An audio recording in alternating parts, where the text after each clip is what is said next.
Hello everyone, मैं Prince Sharma एक बार फिर स्वागत करता हूं आप सभी का आपके अपने YouTube channel easy English with Prince sir में। पहले तो आप सभी को श्री कृष्ण जन्माष्टमी की हार्दिक शुभकामनाएं। आज का टॉपिक स्टार्ट करने से पहले मैं आपको बता दूं कि BA first year, second year, third year की बैचेस 1 सितंबर और 5 सितंबर से स्टार्ट हो रहे हैं। तो अगर किसी ने रजिस्ट्रेशन नहीं कराया है तो जल्दी से जल्दी जाके रजिस्ट्रेशन करा ले। कोचिंग का एड्रेस और मेरा कॉन्टैक्ट नंबर दोनों ही डिस्क्रिप्शन बॉक्स में है। बाकी आप यहाँ से भी नंबर को ले सकते हैं। ये सारी चीज़ें हमारे बारे में आपको बता रखी हैं। चलिए, आज जो हम बेटा पढ़ने जा रहे हैं वो बीए का फर्स्ट चैप्टर है, ट्रू लव, यानी कि सोनेट 116।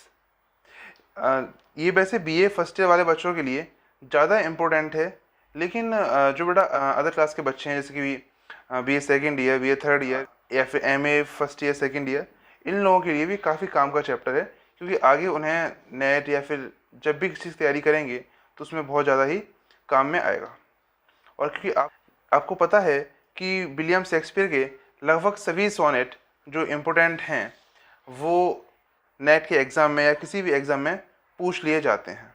सोनेट स्टार्ट करने से पहले, जो सोनेट के वर्ड्स हैं उनको स्टार्ट करने से पहले हम सोनेट के बारे में पढ़ेंगे। तो William Shakespeare sonnet 116 was first published in 1609।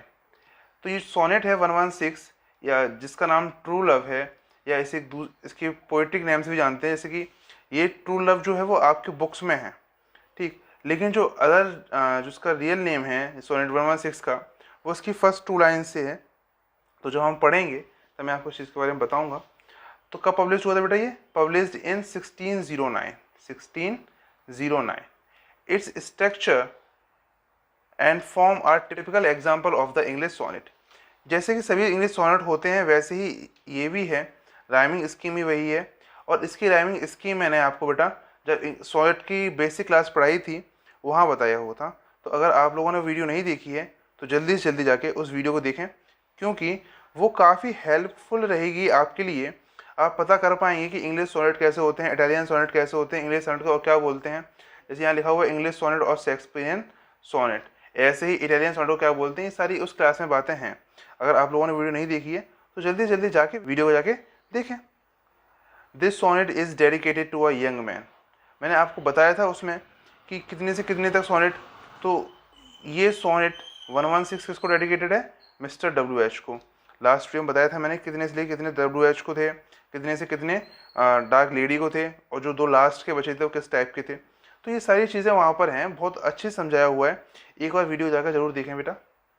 चलिए, इतनी बात समझने के बाद अब हम बात करते हैं ट्रू लव। इसका जो दूसरा नाम है बेटा, तो वो दूसरा नाम है let me not to the marriage of true minds, ठीक। अगर आप लोगों के पास बुक है तो बहुत अच्छी बात है, आप वहाँ से देख सकते हैं। बाकी मैं नीचे आपको बताऊँगा ही। आज हम इसका एक्सप्लेनेशन पढ़ेंगे, हर एक लाइन को एक्सप्लेन किया जाएगा आज। तो शुरुआत करते हैं इसकी फर्स्ट 2 लाइन से। In the first 2 lines Shakespeare rights. पहली 2 लाइनों में क्या लिखते हैं शेक्सपियर? उससे पहले हम पहली 2 लाइन देखते हैं। Let me not to the marriage of true minds admit impediments.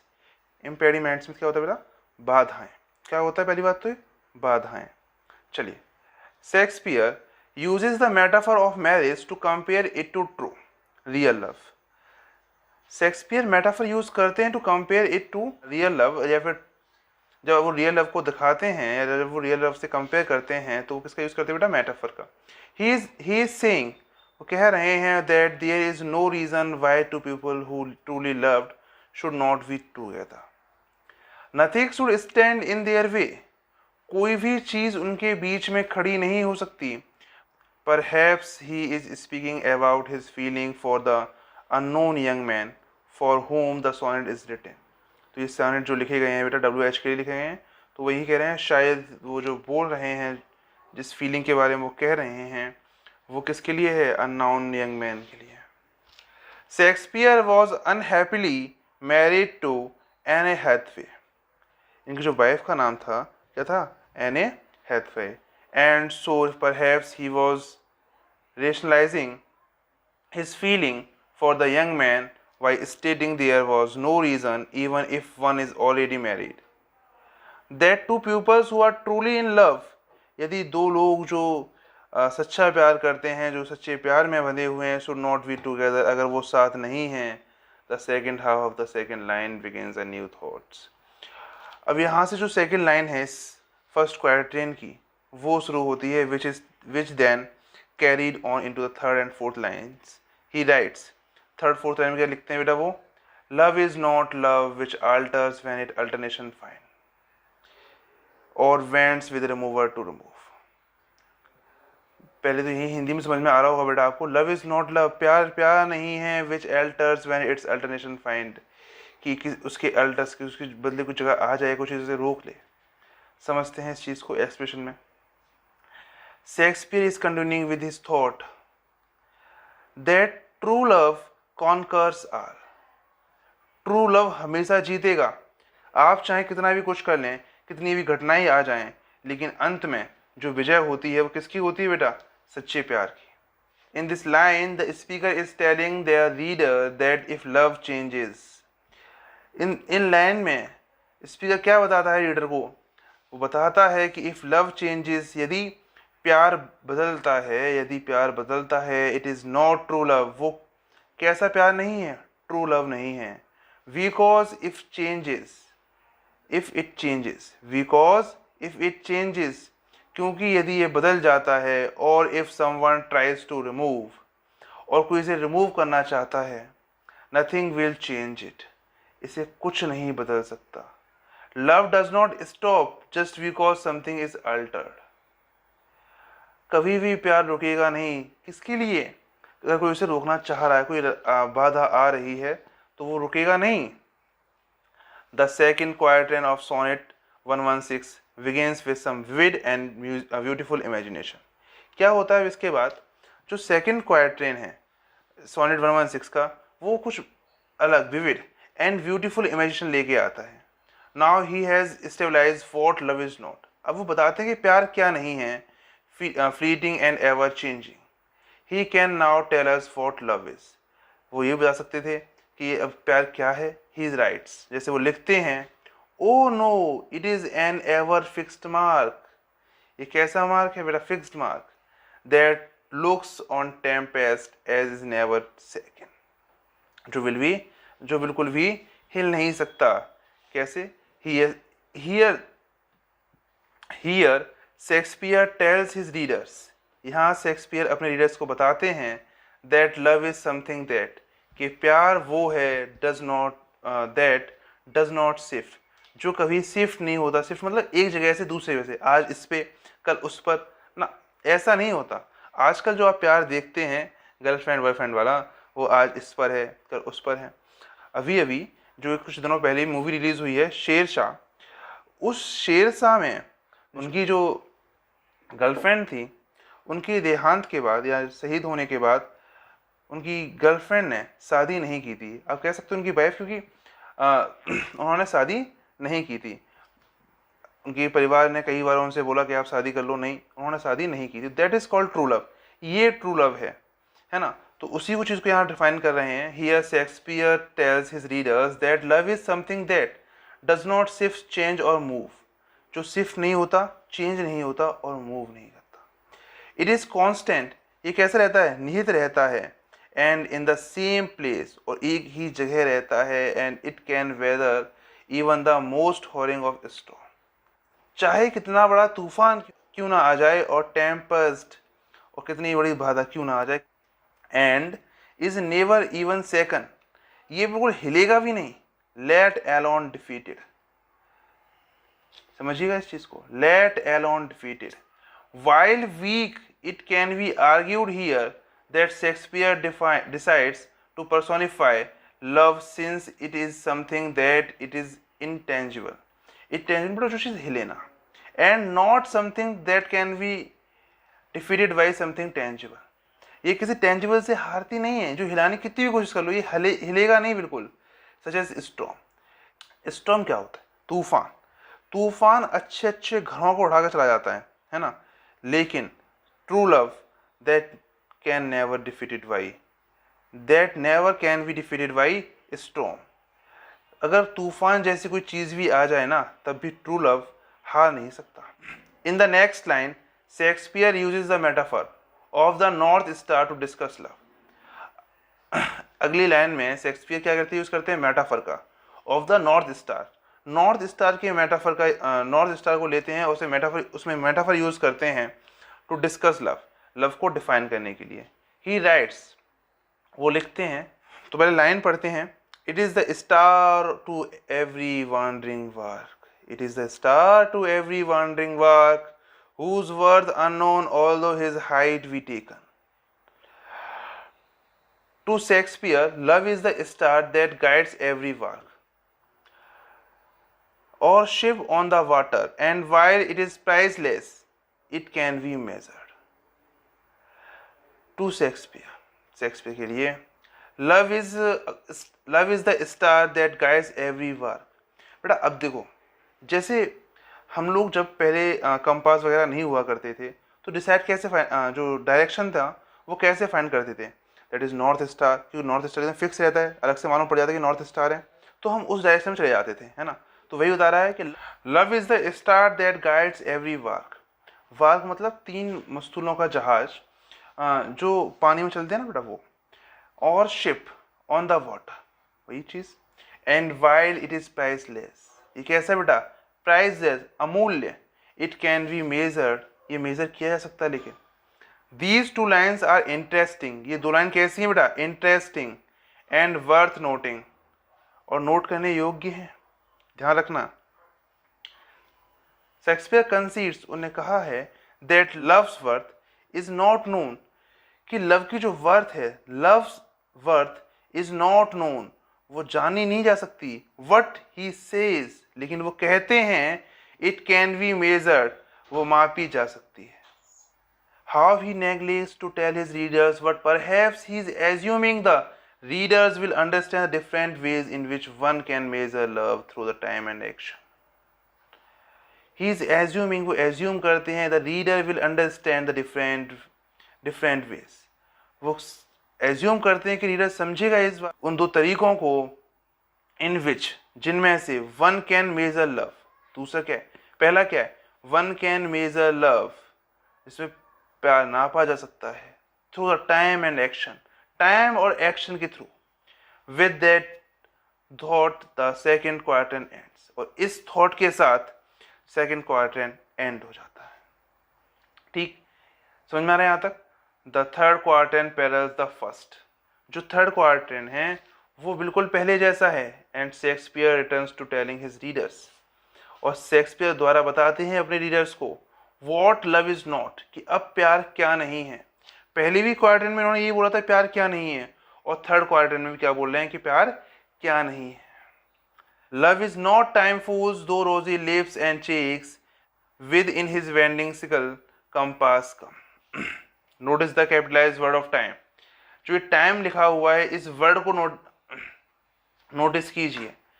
Shakespeare is personified time as a person, यहाँ पर ये टाइम क्या है, ये पर्सन है, स्पेसिफिकली डेथ। स्पेशली क्या है ये, डेथ।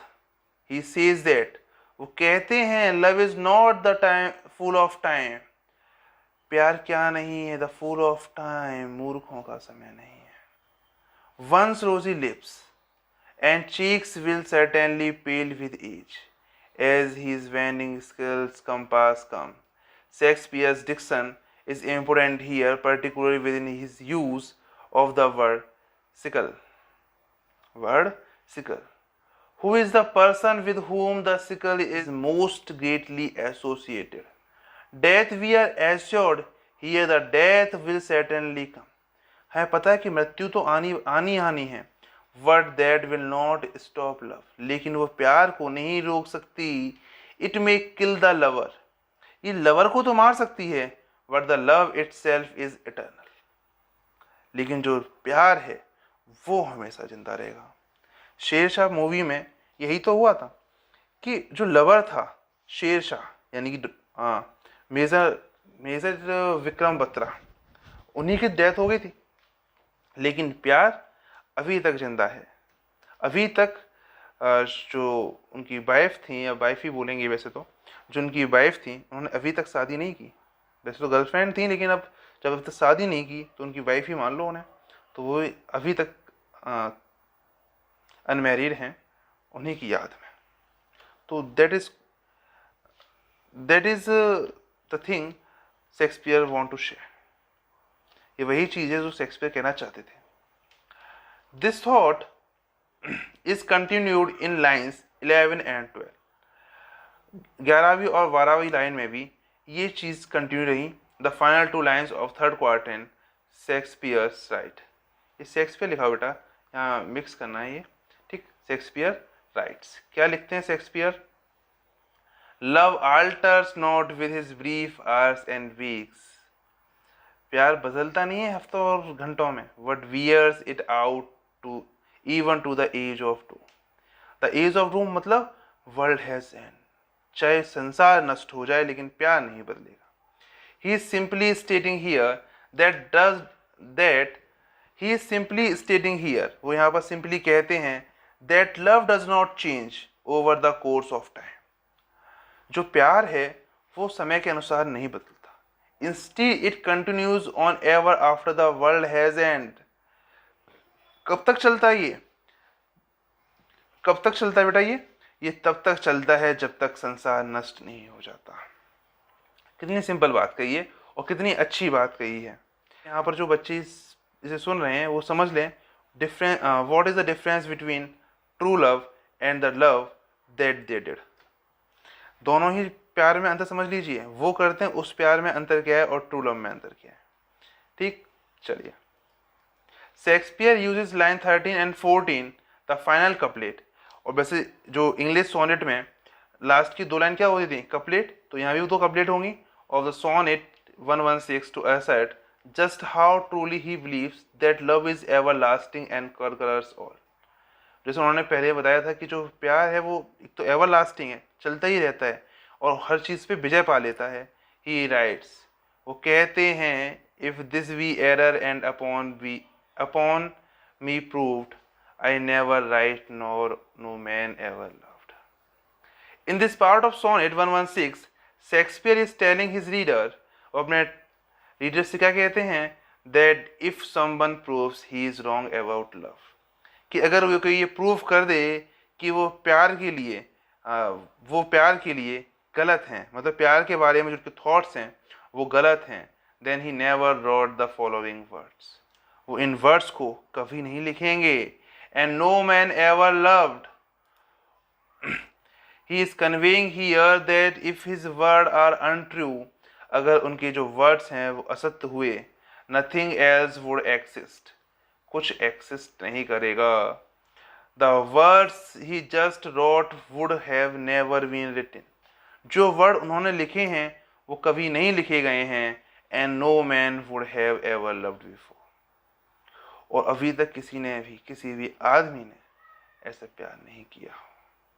ही इज एडामेंट, वो अटल हैं अबाउट दिस, इस बारे में। And his tough words are what strengthen the sonnet itself.